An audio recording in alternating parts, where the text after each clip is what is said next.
I'm James Falk. This is Keat TV's Neon Galactic. We're a small television station up on the Northern California coast, Redwood Country. And as far as I know, we're the only mainstream TV station who's started some kind of programming, full-time programming on the subject, even though it's on YouTube. It's been my pleasure to go on this trip and interview a lot of really fascinating folks who are sort of on the leading edge of discovery and original thinking, and trying to figure out what the anomalies that form up the UAP issue, what they are, and what could be going on there. I'm happy to have a chance to chat with you. You're Stephen Bassett from Paradigm Research Group, and you're the only UFO lobbyist, I think. Is that correct? No, no longer. No longer. There's more than one. That's good. I right? was the only one for 23 years. In the last 3 years, about 4 or 5 more lobbyist registrations have been given out on this issue. Yeah. So, I mean, let's start with your background. Now, if I understand correctly, you worked with John Mack Institute, right? It was the center. I'm sorry. The Program for Extraordinary Experience Research, PEER, which is what he set up. Okay.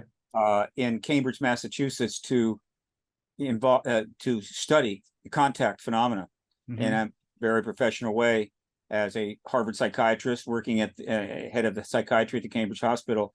And he did that started doing that in 1990, I think, one. And I volunteered to come out there, and that's how I got involved in the field. And that's where I started. And I stayed there for 4 months, and then I went to DC and registered as a lobbyist. So, I mean, let's ask, so had you had any experience before that, or interest, or was that your first time just discovering the topic? I'd always been aware of it. I was a big science fiction reader as a kid. That's what interested me, not Shakespeare, not the great books. A lot of science fiction, which is why I think I ended up being pretty good in math and science, and ended up getting a degree in physics. But naturally, any UFO story that turned up, I noticed it. And very early on, even back in 1961, when I read the story of Betty and Barney Hill in the magazine, I concluded quite simply that, well, there's an extraterrestrial presence here. Yeah. That's the only explanation for these accounts. It was common sense. Yeah. But I'm a kid, I'm doing my thing, whatever. Eventually the government, I'm sure, will be telling us all about that. And just went on with my life. And amazingly enough, 27 years later, here you are. We still haven't had the formal confirmation of that. But I knew there was an ET presence when I was 17 years old. So later on, when I decided to make a dramatic move, to go into something that I felt was important and meaningful, I chose this issue. Yeah. So, I mean, what made you think of becoming a lobbyist? It doesn't seem like a normal thing that people, would consider in terms of a career move, especially in a field that at that point was rather. Sure. It's not the kind of thing you do if you've got other responsibilities or a job. Yeah. Career or something, or a wife, kids, a dog, a cat. No, you don't do that. But the situation was that while I was at Cambridge working with that group here, I came to a very significant realization that the problem wasn't science. I mean, John was doing science, studying the contact phenomena. Of course, Harvard tried to run him out of town. Yeah. Or at least challenged his whole work. Cost him $250,000 to defend himself. And that'd been going on. That kind of stuff had been going on forever. It wasn't a matter of science. There'd been more than enough science proving the reality of this presence many times over. So why was the status the way it was? Because it was not science, it was politics. This is a political decision of the United States to engage and set up an embargo on this issue, to deny, obfuscate, interfere with the legitimate citizen efforts to understand it for political reasons. And by that, I mean national security. Yeah. Okay, fine. Therefore, in order to bring this issue forward and make it real and engage it properly, we have to have a political solution.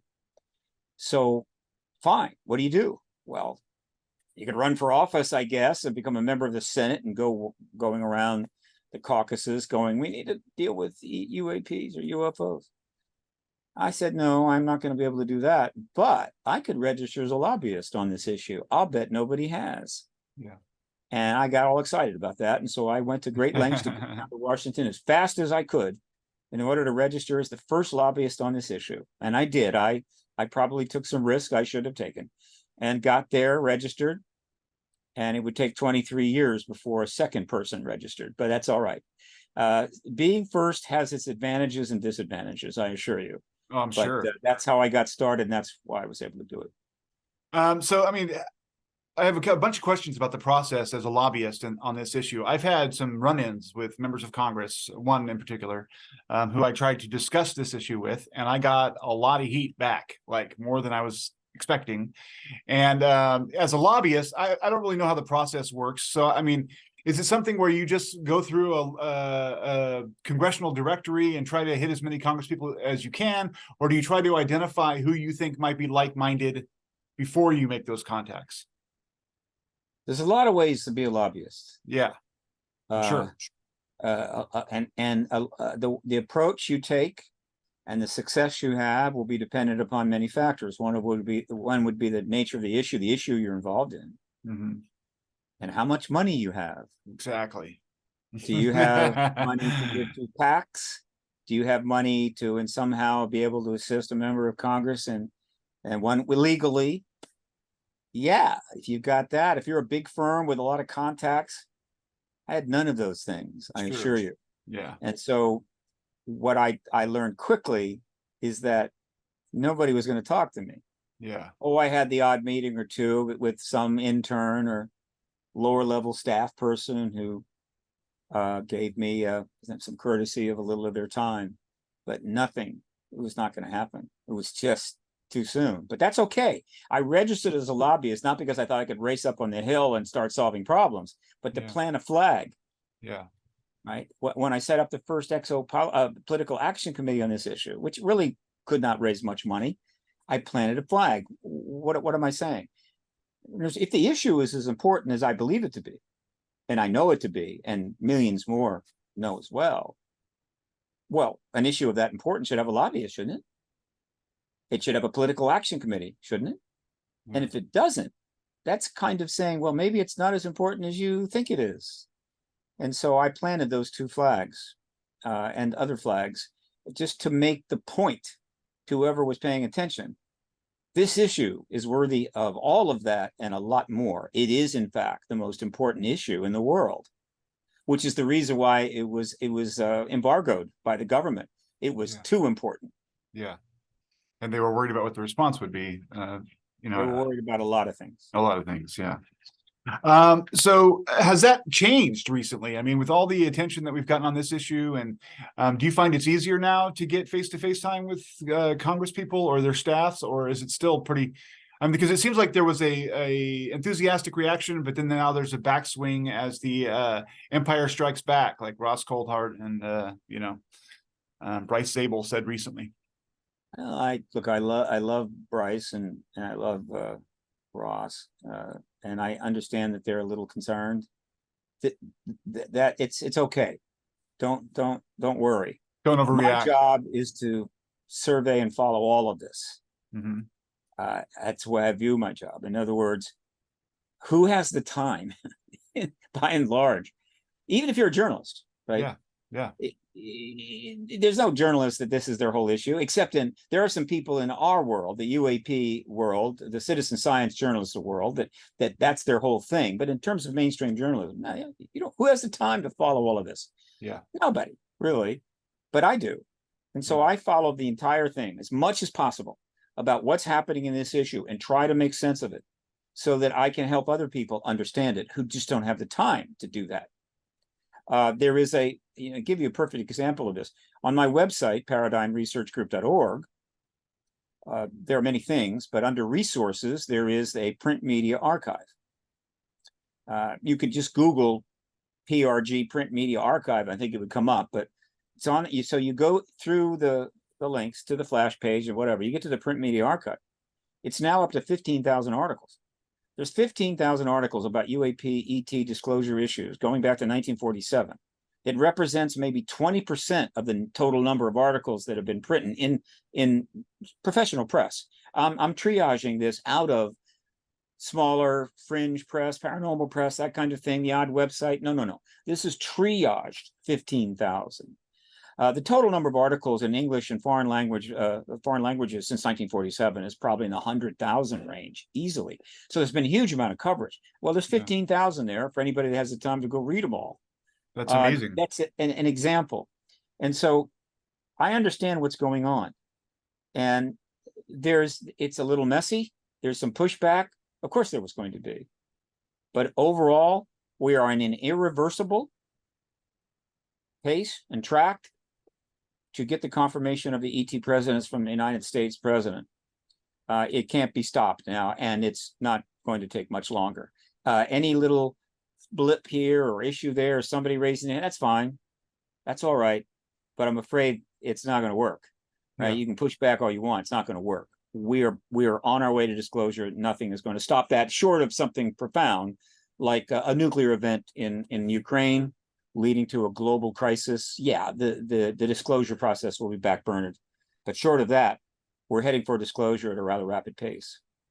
So what will be disclosed? Do you know? Disclosure, when I use the word disclosure, this is a term I developed, not small d disclosure. That had been in use and related to this subject. Originating, I think, is in the late 80s, early 90s with Stephen Greer. He put that term well into play as part of his work. But in the early aughts, 2001, 2, somewhere in there, I did something that was needed, and I took the word disclosure and made it a capital D, proper noun, not the beginning of a sentence, but rather a proper noun. Like Earth Day, or Disclosure Day. Or democracy. I mean, people talk about capital D democracy. It's like the formal idea of it as well as the actual act. I mean, is that what you're saying? I guess. I don't know if the capital D democracy is viewed that way, but I get you. But no, this is a absolute formal and proper noun, like Earth Day. Earth Day is a capital E. Disclosure Day is a capital D. Disclosure is, as defined by me, Steve, the formal confirmation of this extraterrestrial non-human intelligence presence by the heads of states of nations. That's it. Nothing else. Not some senator, not some member of, not some military person, not some Pulitzer Prize winner, not anybody except the heads of state of nations. And because of the nature of the issue, it's almost certainly not going to come from a group of them, because the only way to come together and formulate a group announcement would require a lot of preparation. The whole thing would leak. No, one head of state will go first and trigger a virtual domino effect that will go ripple around the world in days, where other heads of state immediately confirm it as well. And it looks as if the president, the head of state that will do this, initiate this, will in fact be President Biden. All right. So you think it'll happen in his term? Yeah, not because he is a great champion of disclosure, though he's known about this issue, I think, his entire career. Not because he's done a great deal to try to make it happen, but because he is the president who's in the last chair when the music stops. So I have a bunch of questions about that. I mean, what is the nature of what will be disclosed in terms of the intelligence? I mean, we hear a lot of different things about what the nature of the intelligence is, and you have the culture talk. That's off. One moment. I'm going to go on Do Not Disturb. Look, disclosure is nothing more than the confirmation. If the president just stands up at the end of Cross Hall in the east room of the White House, I've been there, and there'll be probably about 100 press in front of him, and simply states there is an extraterrestrial presence, turns and walks away, that's disclosure. He's going to say a little more than that, though not much, I don't think. That's disclosure, capital D. Nothing else is that. All right, now, go ahead. Once the confirmation has been made, then the question is, what will we learn that the government knows, and when will we learn it?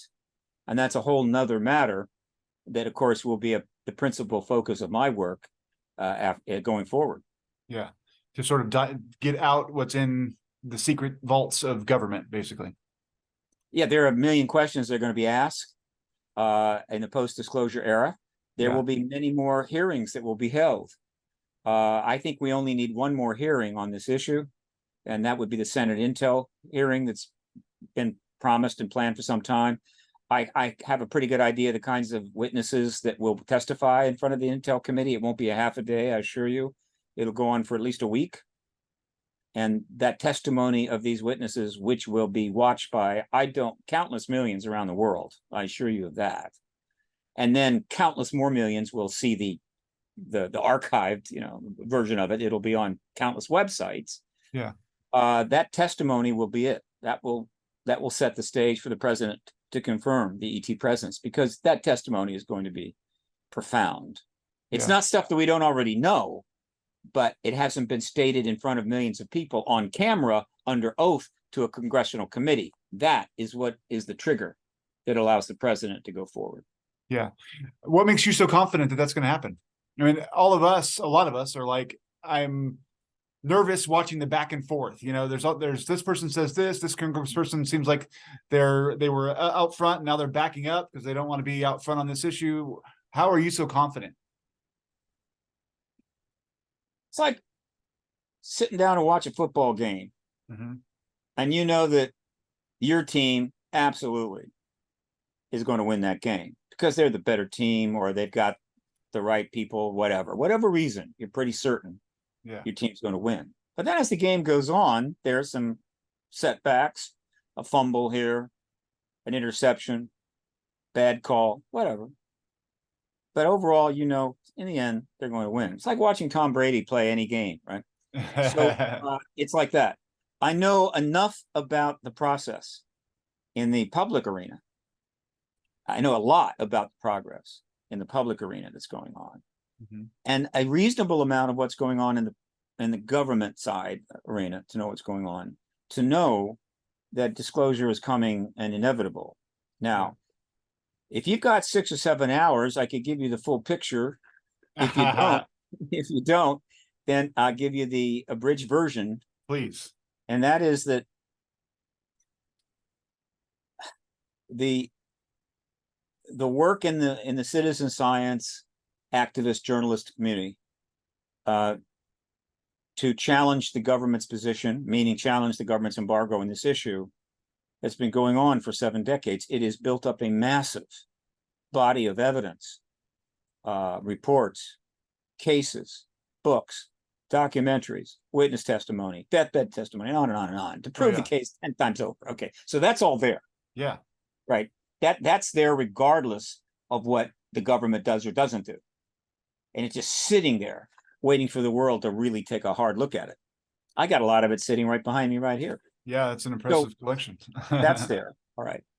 And the truth embargo has been going on now for 76 years, meaning it has been an enormous challenge of the government to embargo an issue, a matter of reality, for 76 years, when the thing that they're claiming doesn't exist is flying around over our heads anytime it wants to.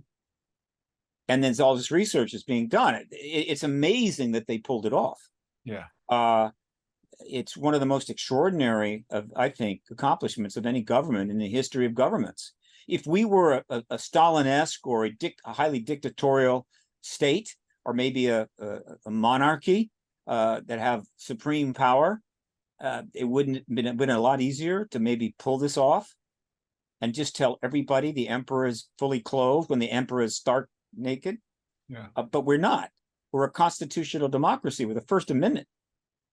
And in spite of that, and without having to round people up and make them disappear, they have been able to maintain a fundamental truth embargo on this issue. I liken it to the equivalent of the government doing what it did in 1963 after the Cuban Missile Crisis, to embargo the nation of Cuba and say, you can't go there. All right. Which is illegal national security policy. And if you tried to go there, there was punishments. You have to deal with the U.S. government on that. Yeah. I liken it to that, but adding this, the government says to the people, you can't go to Cuba, and by the way, there is no Cuba to go to. Are you following me here? No, I do. Yeah. Yeah. And so it's like, there's no island down there. But you said we can't go there. Yeah, you can't go there. But there's no island to go there. Why even embargo it? I mean, it's that crazy. And they pulled it off. That's what they have done. Yeah. Because you substitute Cuba for every friggin' craft that's ever turned up and been filmed and photographed or seen by countless people. Every crop circle, and on and on and on and on and on. Their presence has been absolutely ubiquitous for 76 years, and yet they still managed to do it. And they did it using all of their skills and their funds. And one of the reasons they got away with it, two of the reasons they got away with it was, one, the basic premise behind justifying the truth embargo to anybody that needed to have that justification, whether it's a member of Congress, whether it's a member of the Washington Post, whether it's a scientist at the National Science Academy, whatever the hell. The basic premise was that the confirmation of the ET presence was just a little too risky because of unknown unknowns to put out there when you've got 9 nations facing off against each other with, at one point, over 80,000 nuclear weapons. Yeah.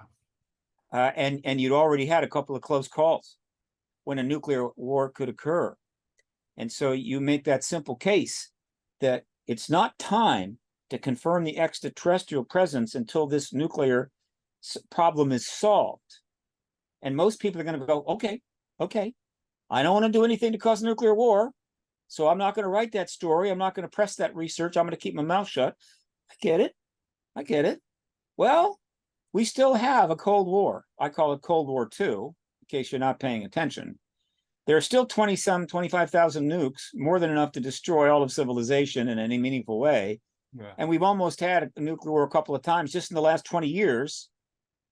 And so that is one of the key reasons why the truth embargo has been maintained. And the other one was this: in the aftermath of World War II, and to service World War II, in fact, there's a lot that happened during World War II. There was a huge multi-nation, hugely funded effort to develop every possible technological advancement to service intelligence gathering and spying. And we, in short order, in 47, we took the OSS and upgraded to the CIA. We set up the National Science Academy, passed the National Science NSA, National Security Agency. Yeah. We passed the National Security Act of 47, and then ever since then, this world, that what we'll call the secret world, the security world, has used every aspect of the extraordinary advancement in technology in every area to increase their ability to spy, to hold secret, and also to execute propaganda.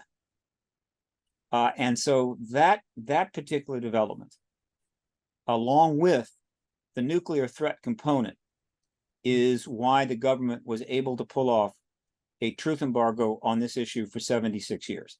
All of those things. Now, the nuclear threat is still there, and the high technology capability of propaganda and surveillance and spying and so forth is still there. But there's something else that's here now that is one of the key reasons why the embargo will end, is that the world's people, particularly those in the advanced nations, also said this is pretty good technology. Let's use it. Mm-hmm. And so essentially the technology of communications, of networking, of global interaction has been fully embraced by the citizens of this world. And they have at their disposal now hundreds of billions of computers and phones and cameras and social media communications network, so that they can communicate better now than any one could have dreamed prior to World War II. And so our technological capabilities are almost approaching the level of government. And so now you have situations today where people are going on social media and kicking the government's butt, and they're going, whoa, whoa, whoa, whoa. And so whether it's the rise of podcast journalism on a global scale, massive social media networks, the ability to communicate instantly around the world, to go to any website just about in the world and simply click translate and it converts it to English, all of that guarantee that the truth embargo would have to end. Yeah. And that's not the only reason, but it just gives you a general idea of why we're here where we are. Yeah, no, that's really, really interesting. And I think totally on point. I have a question. You talked about, like, you know, the National Security Act and how a lot of that led into the secrecy, you know, era of the Cold War and on beyond into now. And I mean, I believe, and I think a lot of people do believe, that that's something that can never be reeled back in. It's like we've let this thing happen and fester, and to a certain degree, there's always going to be this, I don't know if you want to call it a corrupting influence, but there's going to be this, you know, control of information on some fronts, if not on this particular front. But I'm wondering about, like, the people who have been, you know, sort of doing this and conducting the truth embargo. Do you view them as heroes? I mean, there's like the Tom DeLong situation where he's partnered with a lot of these national security folks, and they've formed To the Stars, and there's a narrative going on there that they've been doing it for our protection. That there is potentially some threat from the other that they feel is something that needs to be confronted. And they argue, at least to some degree, that that's the reason for the secrecy. Do you think that that's true? Well, Tom DeLong and To the Stars, basically, and their allies. First of all, okay, look, Tom DeLong was the front person for the To the Stars when it came out in 2018. He has stepped back into his music. Sure. He speaks occasionally, but he has stepped back. Not surprising at that. They still have a media entity called To the Stars, and it's just going to be doing its thing. But the key people were what I call the Magnificent 10, who put their credentials and their careers publicly forward as the advisory group, or the board and advisory group to the Stars. Those are the key people, and the three most important of those Magnificent 10 in terms of the disclosure process since were Louis Elizondo, Chris Mellon, and Gary Nolan. Elizondo and the essentially coming from the intelligence background, Mellon from the political background, and Nolan from the scientific background. Yeah. And I think their goal from the beginning, though they may not have known exactly how it was going to go, was to get disclosure. Sure. And to do what they could to help that along. Yeah. Now, so don't attach this idea to the Stars Academy. It is a general concept. It's always been in play. Okay. I mean, I understand what you're saying. That is there a threat issue here? Is the threat narrative, does it have any basis in reality? Yes and no. Okay. Based upon everything I know, I could be wrong. Yeah. The fundamental threat narrative, which is the one that matters, is that extraterrestrials have the intentions of profoundly disrupting our civilization, controlling to a significant degree our civilization, even destroying it, or anything else in that genre. I think is not going to happen. I think the likelihood of that is very, very small. All right, so I don't see that threat there. However, it's also the case that a civilization with the kind of technology they have is a potential threat. Yeah. And to think otherwise would be foolish.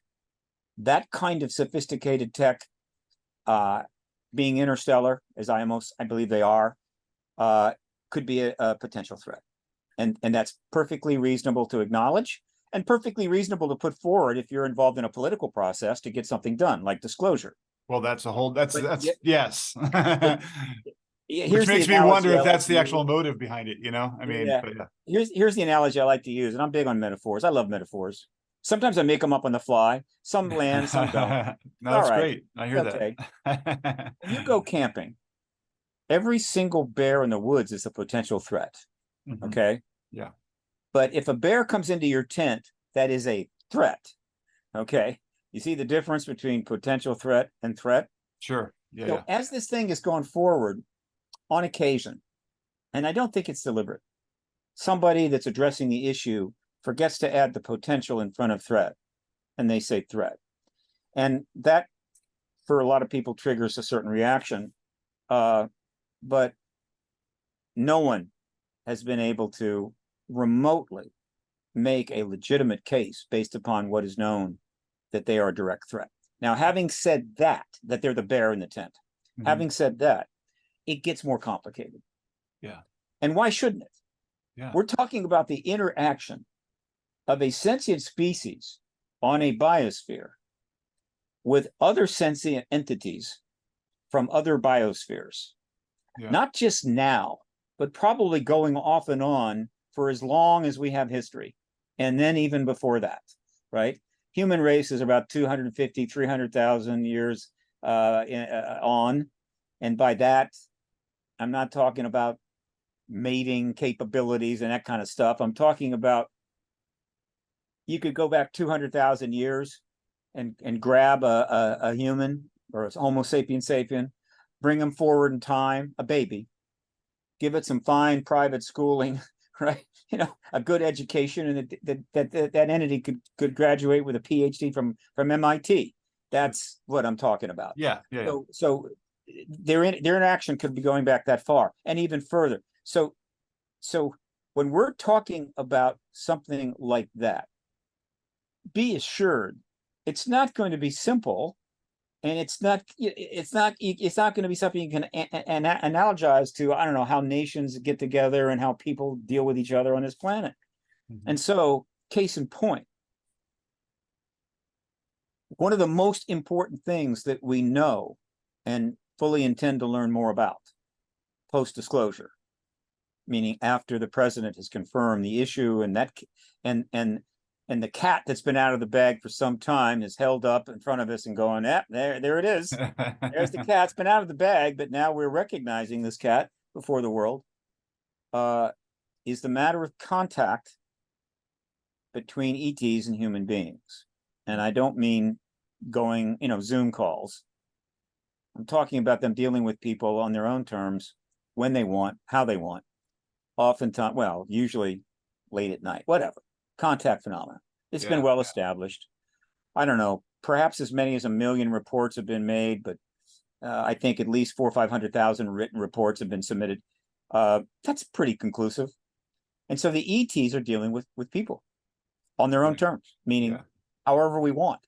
Yeah. It involves science. It involves genetics.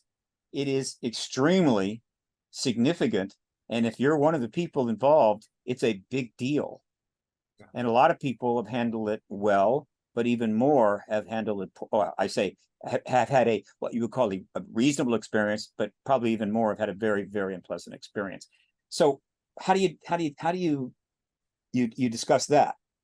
Well, first of all, you don't discuss it when you go up on the Hill. You don't make that the focus of congressional hearings. You don't make that the wedge point or the wedge issue. Yeah. You gotta side track it. It's whether it's fair or not is not the point. It's a lot. You got to get the disclosure. If you're going to be able to address contact in an open way on all levels, scientific, journalistically, and politically, you've got to get disclosure first. It's just too much to use as a political issue, and so it's been kept out of the language and the approach. And I'm totally okay with that. Does that mean I won't talk about it? No, I'll talk about any damn thing I want to, right? But I have a license. I'm an activist. I'm my own boss, and I answer to no one, so I can do that. And there's a reason for that. It's to keep it there, to make sure it doesn't get sidetracked. But how do you deal with that? Is that a threat? Well, it's certainly an unpleasantness. It's certainly not legal under the basic laws of almost every nation. Yeah. So how do you categorize it? You categorize it as an aspect of reality when that reality is multi-special and multi-civilization in a very big galaxy. Yeah. And then the next thing is you want to know a lot more about it. And Yeah. so the most important thing regarding that aspect that some would call a threat is that we learn everything the government knows about ET contact with humans, and they know about it. Mhm. And then we review and bring forward all of the citizen research on it. We start treating all contactees with the respect and consideration, and in some case, empathy they deserve. And we develop a very global understanding of this issue to the extent possible. And at some point in that process, most people will come to an understanding and resolution about it. It was awful beyond measure. It's a fundamental violation of natural law, not to mention the prime directive. And we want reparations or an apology or something from the ETs, or they will come to understand it as something very likely the ETs needed to do. The list of things that humans do under the aegis of a some principle, legal principle or moral principle, National that security, say. is a long list. We know Yeah. about that. Yeah. We do that too. And so I'm just invite people, hold, judgment on this if you can, even those that are still being taken to this day, and that's still happening. Hold judgment on it as long as you possibly can until we can get past disclosure and learn more. And we'll see how it goes. I have a hunch about it that I like to throw out there. Don't change your plans based on this or anything, or Yeah. change careers, but I have a feeling that if worldwide disclosure takes place, starting with a head of state, the contact that we're talking about will stop. And if it doesn't stop then, when open contact occurs, in which open engagement of ETs and us, however it's done, Zoom calls, in person, I don't care, emails, doesn't matter. when that takes place, which I think is about 2 years out, it'll stop then. That's my feeling. Now, it may be that no, it'll go on indefinitely because they can. I don't know, but I just have a strong hunch. And so for those that would like to see it stop, whether it's they're dealing with it or friends of them are dealing with it, I offer that possibility. Yeah. One of the things that struck me, and it's interesting that you mentioned this, as I got into the subject, one of the things that isn't readily apparent on the surface, but that you discover the more research you do, is that experiencers are taken seriously in a lot of places that you wouldn't expect it to be so. There's been books written about people at NASA and everywhere else who have had contact experiences or downloads from extraterrestrial intelligence, and they hold really high positions in really important institutions. And it's that's one of the things that for me made it like, this subject absolutely has more to it than is on the surface. It's not just a bunch of, wackos fantasizing about ET. People are taking this seriously on every level, even the parts that threaten, our worldview the most. And that makes it all the more fascinating. Never been a bunch of wackos. No, I know, but I mean, people think that. Really never has. But the truth is that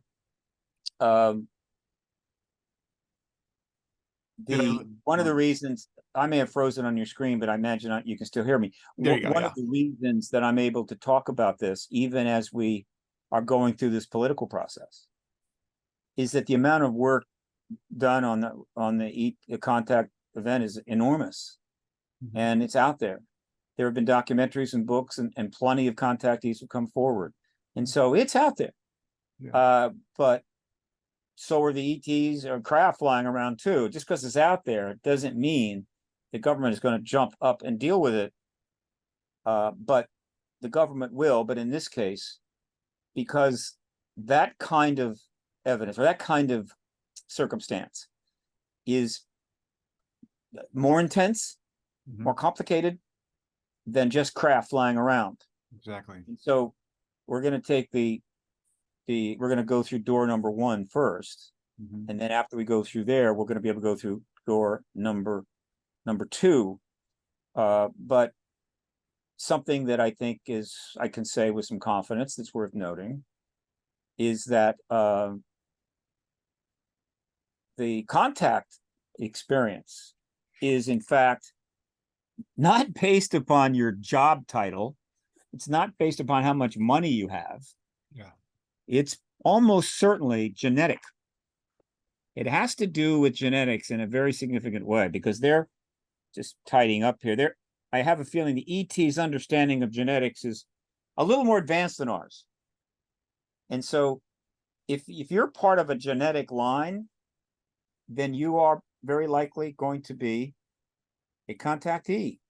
Yeah. And that doesn't, I don't care if you're working as a cashier at McDonald's or the undersecretary of state or a general. You're a contactee. And I can assure you, there are contactees on Capitol Hill, in every military service, every intelligence agency. Absolutely. Yeah. And so, okay. And so I think the logical response to that is, all right. What does that mean? And exactly. What should I think about that? And here's the simple way to think about it. And it's important. Yeah. If you're just a basic employee of the Pentagon, or a CIA person, but you're not, say, an undercover agent. In other words, if you're in any part of the military intelligence world and the political world, and you don't have high clearances, but you're important, you don't want to be talking about your contact at the lunchroom, because you're going to get pushback. But if you are high, and you are high up in the ladder there, if you've got extreme clearances, high clearances, and you are a contactee, and for one reason you let it be known, you're not going to get pushback. You're going to get invited to some very important meetings. You might even get an upgrade in your car, a bump in your salary, right? Mm-hmm. Because anybody that is under high security clearance in government who is a contactee is an enormous resource to the United States government. It is somebody that they can talk to about their experiences to the extent they remember. They can even do hypnotic work in order to recall memories, and they can learn from them about a lot about the ETs, certainly the ones that are dealing with them, but know that it's a safe thing, because this person is one of them. The person is under extreme restrictions, mm-hmm. and so forth, and that person is not going to be running to the New York Times.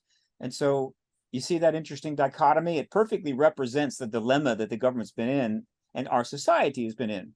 Yeah. And so I am quite sure that one of the sources that within our government that has helped them understand this phenomena and these ETs going back a good ways has been contactees within these agencies. Yeah. And again, another reason why I say openly and have said before, the government has known about the ET presence for 67 years, 67 years, and everything that's going on now is nothing to do with finding out what it's about. Nothing. Yeah. Yeah. And that's the key message I've been giving out on interview after interview, setting up Arrow, mm-hmm. starting an investigative group at NASA, setting up an investigation group or special committee in the House, passing this legislation, holding any hearings, has nothing to do with understanding this phenomena or confirming this phenomena. They already know. Yeah. And so then what is it about? What's going on? Conditioning the public? Is that right? I mean, is it about conditioning the public to be ready for ultimate disclosure? No, the public's well conditioned. Okay. The public is that cake has been baked. No, it is about doing what they had the opportunity to do in 48, and Truman decided not to. They had an opportunity to do it again in 53, but Eisenhower decided not to. There was some possibilities in 63, 4 that Kennedy, particularly 64, particularly if he won a second term, that Kennedy had some serious plans to go there, but obviously that did not happen. Had another opportunity after the Cold War ended under the Clinton administration, and there was an effort to make some big moves there, but they were blocked. And now, 30 years after Bill Clinton took office, we are going to get it done, meaning we're going to finally end this truth embargo. But ending the truth embargo is not something that was ever going to be easy. Obviously, it would have been easy for Truman to have called some meetings and maybe held a hearing and brought in some witnesses from the Roswell event and got it out to the people and said, well, we've got a crashed vehicle. It's not from the planet Earth. And people would have been fine. People would have said, wow, that's amazing. Yeah. And then we would have been in the post-disclosure world in 1948, and the rest of the 20th century would have gone a very different way. And I think it would have gone a much better way, but that's for others to decide. But now it's not so easy. Yeah. Because the people are not going to be thrilled when they find out. And I say the people that really don't know the history of this at all. But particularly when I say the people, I'm talking about people that are going to care, people that have the ability to take action, the people that have dogs in this fight. They're going to be very unhappy when they learn the government's been lying about this the whole 77 years. Yeah. They're going to be really irritated. And one of the reasons they're going to be irritated is because this isn't the only thing the U.S. government's lied about. This is not the only abuse of secrecy that the government it's done. I mean, our government, like all governments, has done some really awful things in the last 77 years that have irritated people. What's the word? Isolated them, put them off, generated pain, suffering, ruined their careers, ostracized them. Well, that, and just every soldier that came back from one of our stupid wars with PTSD. And then also all of the other lying and misrepresentations has undermined trust in government, politics, and so forth. And that's why we're in a really bad place. Exactly. We are. And that's in addition to the truth embargo. The truth embargo, which is I don't compare it to the lies that got us into Vietnam or the lies that got us into the Iraq War, but the truth embargo is not that kind of lie, but it is still a fundamental lie about the most important information in the world. And so when a lot of people learn that, we've been lying about that for 7, they're not going to take it well. Yeah. And so the end of the truth embargo needs to be done in a way to minimize, to increase the American people's appreciation and the world's people appreciation, because we're not the only government that's been lying about this. I mean, every country in the world has been lying about it to one degree or another. Appreciation for the circumstances and the whys, and be more generous in their post-disclosure response. More wins, less losses, less disruption, minimal political nonsense, meaning bipartisan as possible. It is a fundamentally constructive process. And let me be clear, it wasn't supposed to take this long. That's been another problem. It wasn't supposed to take this long. But hey, every major historical event will take place at the time it's going to take place. History doesn't care about your hopes and dreams. Yeah. And so the disclosure process, which the final phase or act of this play, begins the moment the To the Stars Academy of Arts and Sciences goes public in October of 2017. But it wasn't supposed to take 6 years. Yeah. It was supposed to be a slam dunk that was going to occur probably in the early months of the Clinton administration in 2017. Yeah. I got a lot of evidence pointing to that, though only the principals involved can confirm it, and they've chosen not to, and I get that.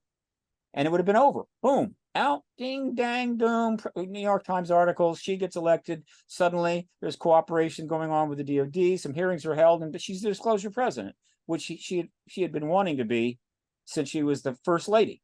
Yeah. And her husband was totally stonewalled, embarrassed, disgraced by his own government for trying to get the truth. She left an angry woman.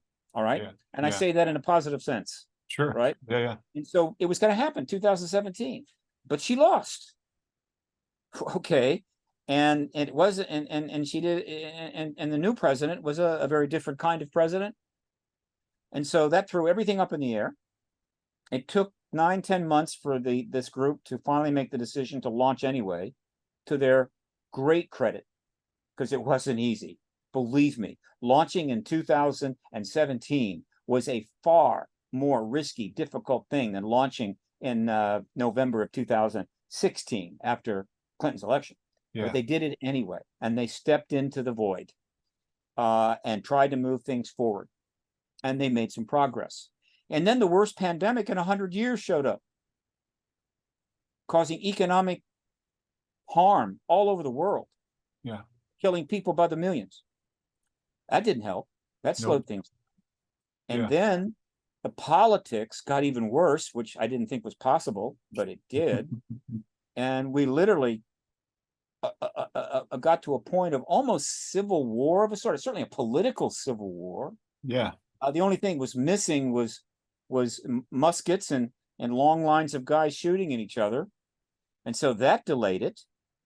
And then Vladimir Putin, who had a not awful legacy, decides he wants to go out of this life as the next czar of Russia. Yeah. Didn't see that coming. And so for these reasons alone, what could have been an 8-month deal has turned into now 6 years. And that has made it harder and more difficult. And it has created a lot of space for those that oppose the truth embargo process, or the disclosure process, and any of the truth embargo, to maneuver a little bit. Mm-hmm. The skeptics to have some fun and so forth. I get it, but it's over. Yeah. And I think we'll see that pretty soon. So that's again, I'm trying to give you this larger picture. No, I love it. That's amazing. Try to understand the incongruities of what's happening, because there are a lot of incongruities. And the final metaphor I want to use, because we're about to start the NFL season, and very important to go into football metaphors. Yeah. Yes. In 2017, the To the Stars Academy, everybody associated with, were standing on the 1-yard line.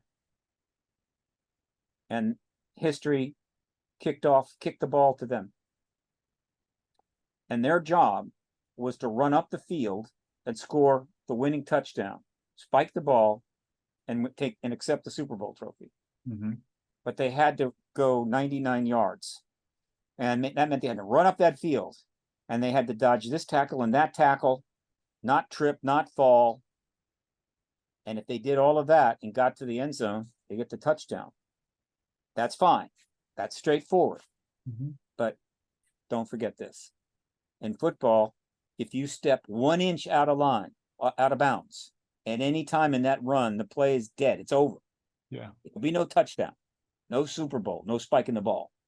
And so as they have had to run that field for the last 6 years, they have had to not step out of bounds, meaning there was places they could go and things they could say, and there were places they could not go and things they could not say. And that meant deferring, demurring, avoiding. It meant raising the issue of NDAs and so forth and so forth. And on more than a few occasions, it meant lying, outright lying. Yeah. Being mendacious. So I understand that, but not everybody does.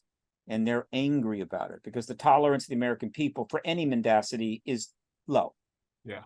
But what I'm suggesting, folks, is that under these circumstances, you do everything you can to not step out of bounds, or there will be no touchdown. And so if someone's trying to run you out of bounds, you've got to get by them. And so once you think about that way, just concentrate on that, getting that done. Once disclosure happens, every iota of cognizant dissonance, every open question, every concern will finally be addressable. Yeah. Now, in what order and how quickly, that will be a matter for the post-disclosure world. But nothing will be off the table, frankly. And in the post-disclosure world, and this is a very important thing, because of what we've been through, and because of the power that is now in the hands of citizens, the technological, communicative, and activist power that now exists almost worldwide, even in nations like Russia and China, mm-hmm. where They have technology too, and they have websites and internet and all of that, though it's more controlled. Yeah. The power of the public at that point is so great that once this vast, comprehensive lie has been finally acknowledged, if you're in government going forward and you're speaking, you're giving an address, you're writing a report, or you're testifying in a hearing, there are only two answers that the American people, the world's people, well, at least in our country and in many countries, will see what China and Russia ultimately does.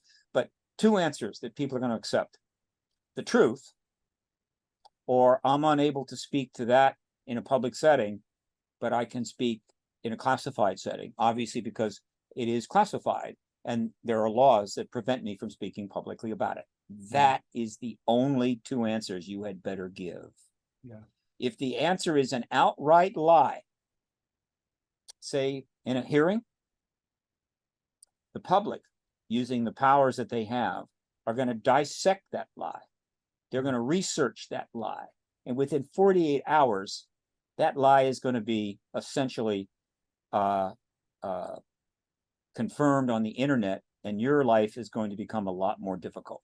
Yeah. And you're going to see that over and over again. We have these fact-checking websites now and so forth, and they're valuable. Yeah. But think of the internet as a giant fact-checking machine. It's also a propaganda machine as well. And so you're going to have people that want to use the internet to lie. I get it. But then the internet has the ability to fight back against that. But for all of the people out there that want fairness and justice, that want to do the right thing, and they still outnumber the jackasses. The internet is a giant fact-checking machine. So post-disclosure, there's only two answers: I'm unable to speak to that publicly, or the truth. Anything else, you got a problem. Yeah. I want to stick with that analogy real quick. We're about out of time. I mentioned an hour and we're right there, but I'm happy to go longer. I assure you, it's not a problem. okay, cool. But who's playing defense in that analogy? We hear about, like, whether it's the Collins elite, this like fundamentally religious group in government who talk about they don't want things to come out because they think it's a demonic force, or is it someone trying to protect the overall reputation of government by not revealing this long history of lies? Who is trying to prevent disclosure? First, there is no central anti-disclosure entity in the government, right? Okay. It has a giant skiff under the Pentagon, and they meet regularly to decide how to thwart this. No. There is scattered across all of government, including Capitol Hill, members of various staffs, the State Department, and of course the intelligence agencies and the DoD. There are people who, for whatever reason, they think that ending the truth embargo is a mistake. Yeah. It's okay. I mean, that's true of almost any major policy that the government in the world today, or any policy that the U.S. government is maintaining. Yeah. And they're opposed to it. And any one of these individuals or a group of individuals might try to do something to slow it down. And they have. I mean, over the years, I'm sure the overall consensus in government, which was much more supportive of maintaining the truth embargo in the past, and so the potential pushback was greater and safer, because again, they had much more cover than they do now. So this is not new, but they are there, and the idea that some pushback could come from any one of directions is not surprising me at all. And I don't care. Yeah. I don't have anything against any of these people. I have nothing against a fundamentalist working in the Pentagon that thinks that ETs are demons and wants to point that out, or maybe do something that might slow things down. That's okay. Right? This is a huge government.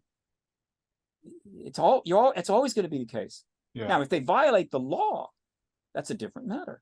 Yeah. Now, case in point, with the case of Lou Elizondo and David Grush, certain rules were violated by certain members who were pushing back on this issue in dealing with these gentlemen.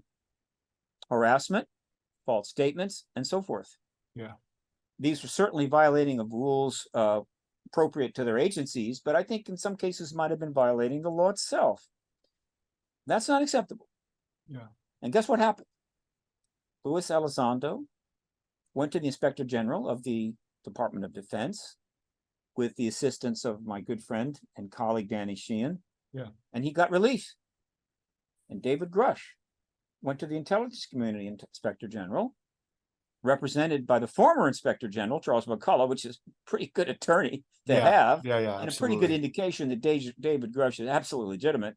Yeah. And he got relief. And so, again, what's the takeaway?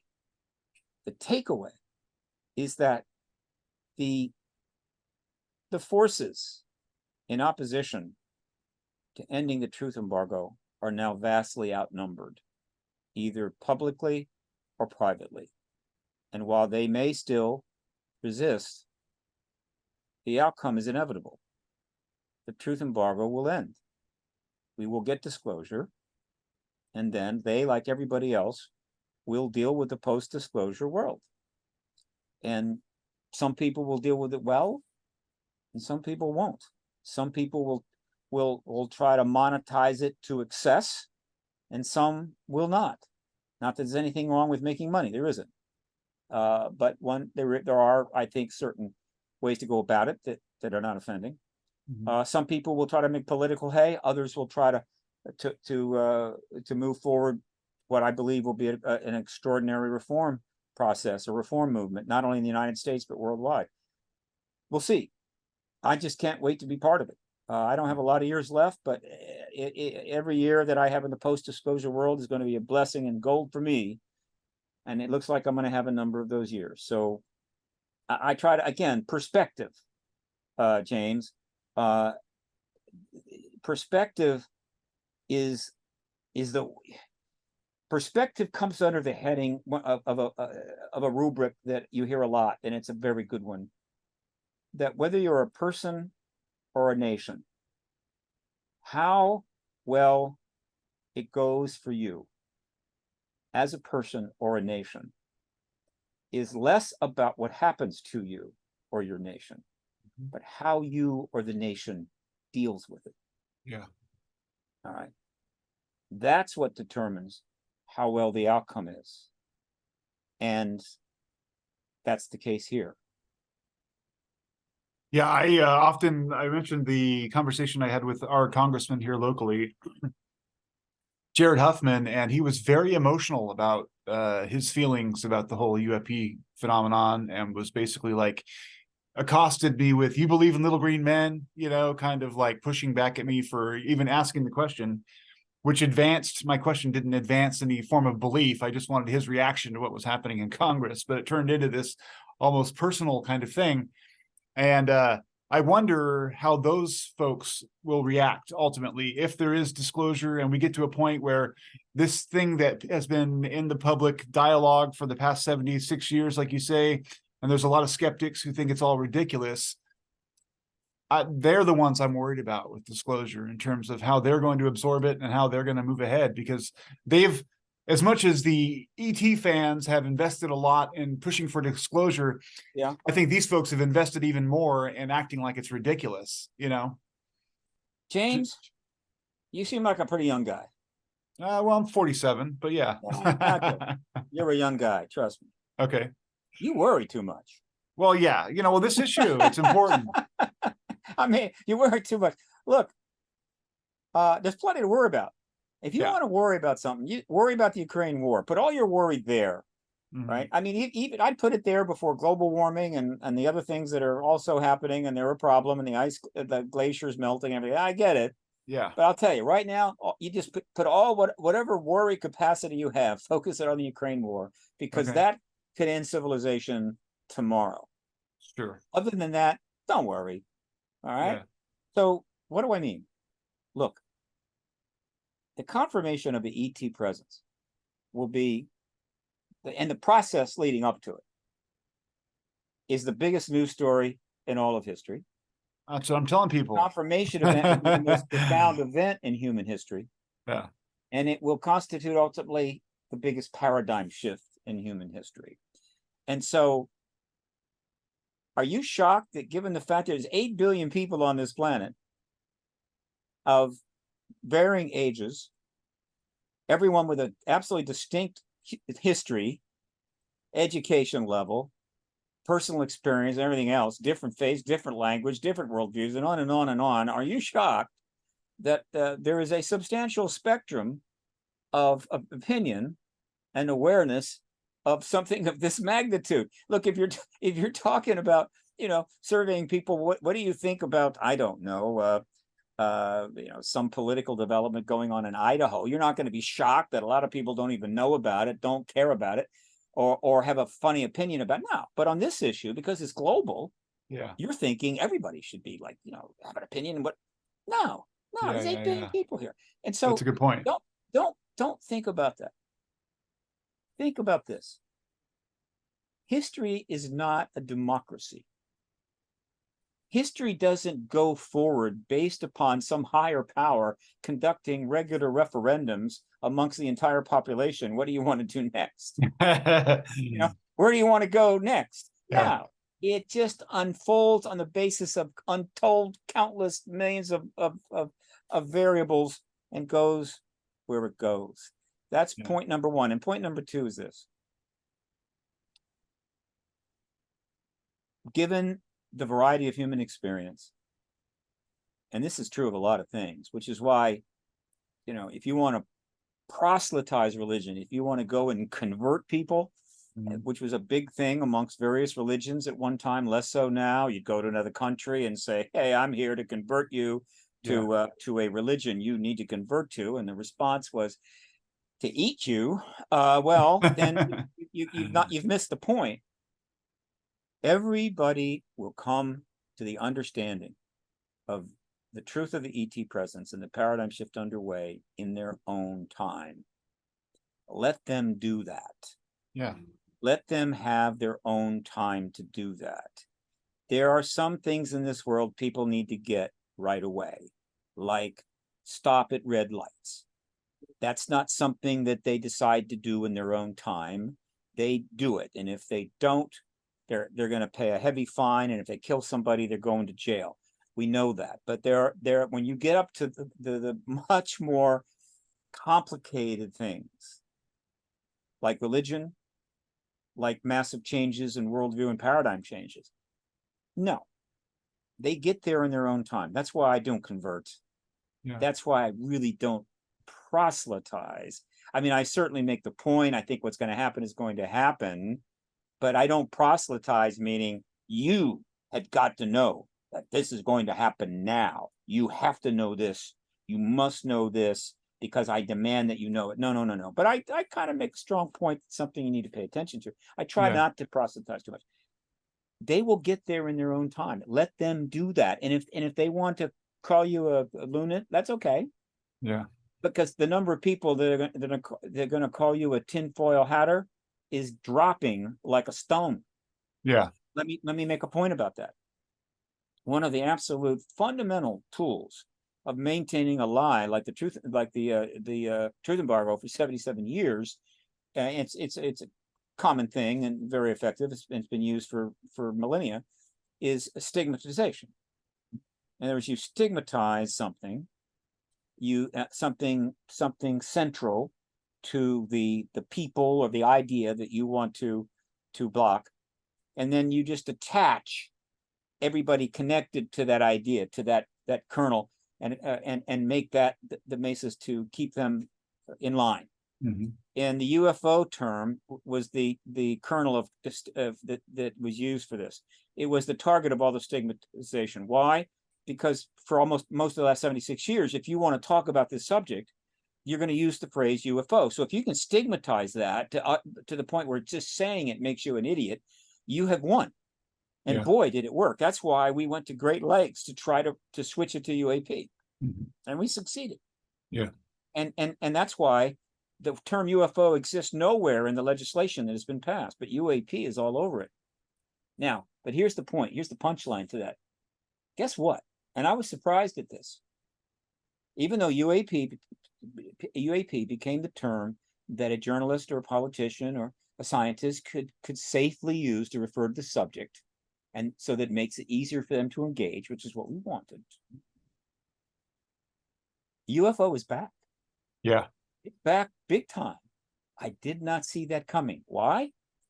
Because once things broke open, the destigmatizing of this issue and the little green men and the tinfoil hat stuff, it started draining out of the public sector so fast and so thoroughly that very quickly, within a short amount of time, it became okay to say UFO.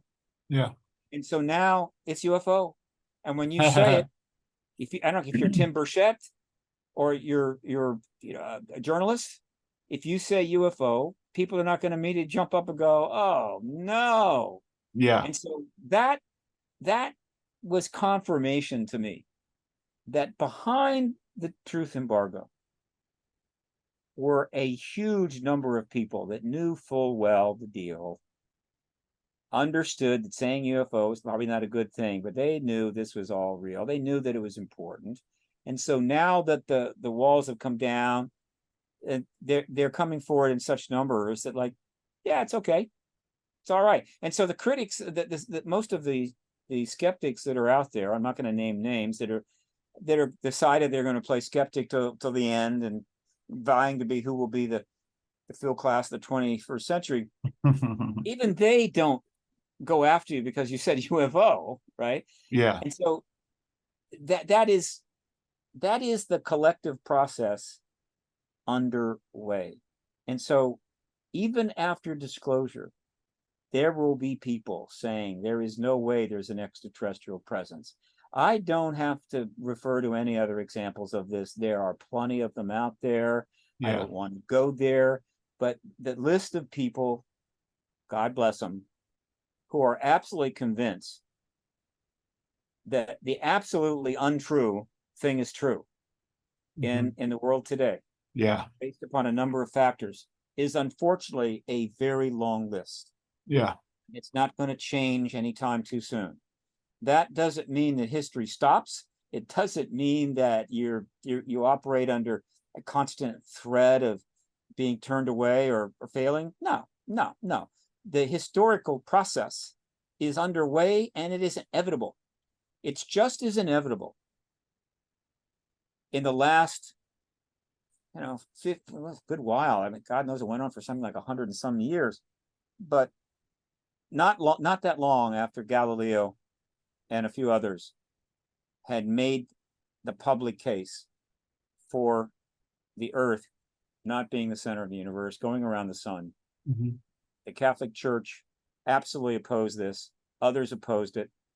And it would still be another 100 and some years before the Catholic Church allowed a book in the Vatican Library supporting that theory. Gives you an idea how long they held out, but well before they allowed that book in the Vatican Library.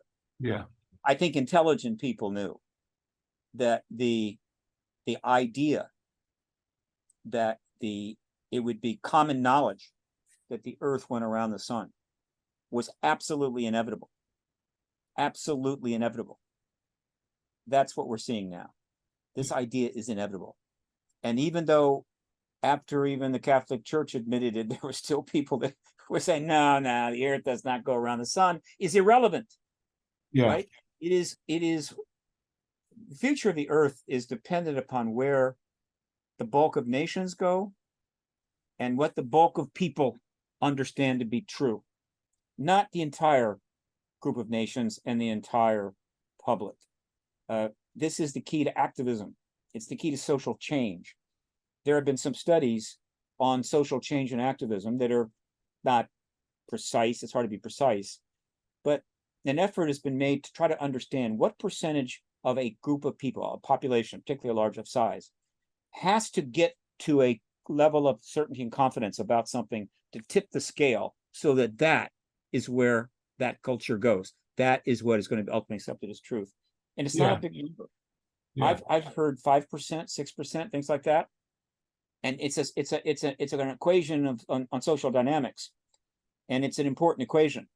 Yeah. Because if that number was 80%, no one should be an activist. It would be an absolutely unacceptable job. You don't want it.